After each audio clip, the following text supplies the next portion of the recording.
And before Kathy and I discuss more about colorectal cancer, I just want to thank Romero Ramirez so much for coming today and sharing his story. We really appreciate it. And also, I hope all of you learned something from Romero, that it's important to get screened and it's important to listen to your body. So now we want to go ahead and talk about colorectal cancer and what it is. And so Kathy, can you tell us a little bit more about what exactly colorectal cancer is?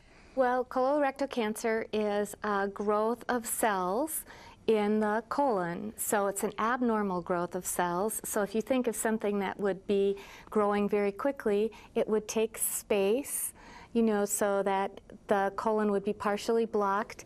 It would attach itself to the wall of the colon and then put out little fingers and then gradually spread into the lymph nodes like Romero talked about. Okay. And so it's a mass of cells. Okay. And so sometimes too then, Kathy, when someone goes in for a colonoscopy, the doctor will find a polyp. So what exactly is a polyp then? So a polyp is a little like pink group of cells that's hanging down from the mucosa or from the intestinal wall. And some polyps are completely normal and people have polyps. Some families have a history of having cancerous polyps, and that puts them at very high risk for having colon cancer. And some polyps can turn to cancer. So the advantage of having a colonoscopy is that the doctor can see that little outgrowth, that little hanging red polyp, and can actually just snip that off, send it for a biopsy, and they can tell if it's a cancerous polyp or if it's not.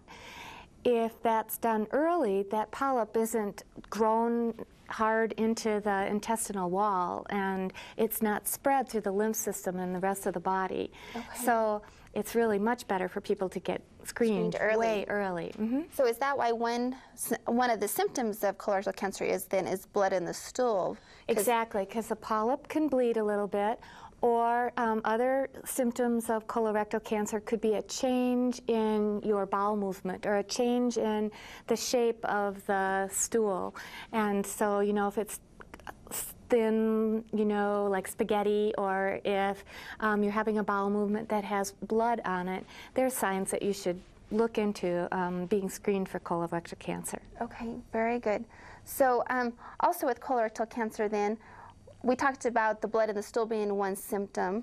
What would be some of the other symptoms? And I know Romero had talked about, you know, he's feeling tired, and so fatigue, weight loss that's unintentional. You know, I think as we get older, we all want to lose a few pounds, but, you know, if you're losing weight and you're not trying, that's not a good sign.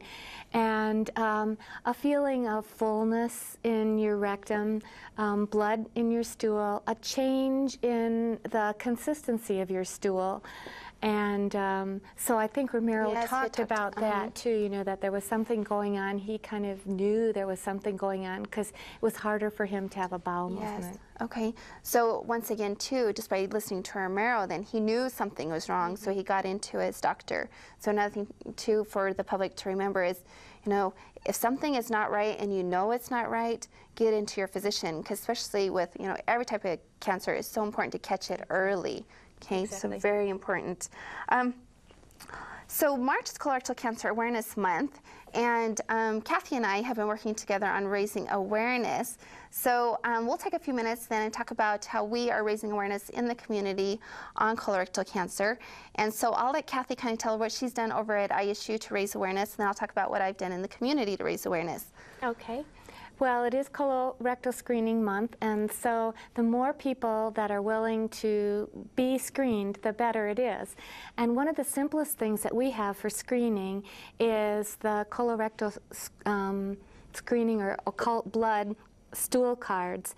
And there are 3 little cards. You stop vitamin C, red meat for 3 to 5 days, and certain vegetables before you get the stool specimen. And then what would happen is you can lift the toilet seat, put a little piece of saran wrap or some newspaper on the back of the toilet, put the toilet seat back down, and then when you have a bowel movement, it catches there on that little So Kathy, this is the fecal occult blood test. This is a And since fecal we'll occult. go ahead and, since we're talking about the fecal occult blood test, then we'll go ahead and have Kathy talk about the different types of screenings for colorectal cancer. So this is a fecal occult blood test. That's correct. And about how much do those cost, Kathy? Well, your doctor can do it in the office. Right now, this month is the health fair at ISU, and so for $5 you can be screened, and you just pick up the cards, the fecal occult cards at the health fair, or you can actually pick them up in advance at the hospital, where in the laboratory where they're drawing blood, and then you get the specimens, and then you would just send those specimens in. It's a quick smear test and a quick developer. It doesn't involve any probing or any other kind of invasive maneuver, and it's a really easy way to be screened. Everybody should get colorectal card screening or fecal occult cards done at least once a year. Okay. And so it's cheap, it's fast, it's easy. And you said, Kathy, too, that when they want to get the stool sample, then they should cover their toilet with saran wrap and then close the lid. Not close the lid, but put the seat down. Yeah. And then when you have a bowel movement, it collects right there on your little shelf. Okay. The kits come, the fecal occult card kits come with a little tongue blade, and you can just, take a little smear of that stool and put it on the card, so you never have to touch Now, your do you do bowel 3 movement. samples then? You do 2 samples from 2 different places Okay. on one bowel movement, and that goes on one card. Okay. Then the next day when you have a bowel movement, or 2 days later when you have a bowel movement, again you'd use a new, I call it a tongue blade, but it never goes in the mouth, the little stick. You would use that and do another card, and then you would do another card on a 3rd stool, so that you're actually sending in 3 specimens, 2 from each stool, so 3 cards. And it just goes mailed in a special mail envelope that the mailman's happy to carry. And the I'm going hospital... to go straight to the Portneuf Medical Center lab. Mhm. Okay. And they let you know by letter Okay. what they found. Okay. If your fecal occult card would be positive, then it's recommended that you follow up with your family doctor, and the follow-up would be a colonoscopy. For people over 50, it's recommended that you have a colonoscopy screening regardless of your family risk for cancer, because just like Romero, you might be the first person in your family to show signs of cancer. And is that once every 10 years for the colonoscopy? That would be once every 10 years, right, for the colonoscopy. If it's positive, or if they find a polyp that looks suspicious during the colonoscopy, they take that polyp. If it has suspicious cells, they might ask you to come back every 2 years or every 3 years, Okay. so that they're following a little more closely. Okay. And that was what Romero was saying then when he said that every 2 or 3 years. Right. Okay.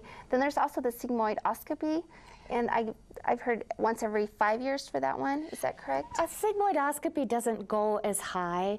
Sometimes people opt for a sigmoidoscopy because you don't get medication to make you not remember it, or medication so that you don't feel anything. With a colonoscopy, we always give medication so that you don't remember it and you don't feel it. In fact, you're wide awake, and the doctor and nurse actually point out things on the screen, but most of our patients never remember it. But so the sigmoidoscopy can be done. Oftentimes people get it done if their insurance isn't covering a colonoscopy, but it's really recommended if you're at risk, for them to look through the whole colon rather than just the sigmoid colon, which is the lower part of the colon. So also too, isn't there some prep work beforehand then? Oh yeah, that's probably what people hate the most, and unfortunately we haven't found a really good way to clean out your colon and clean out your bowel so the doctor can see those polyps easily without you taking some pretty nasty tasting fluid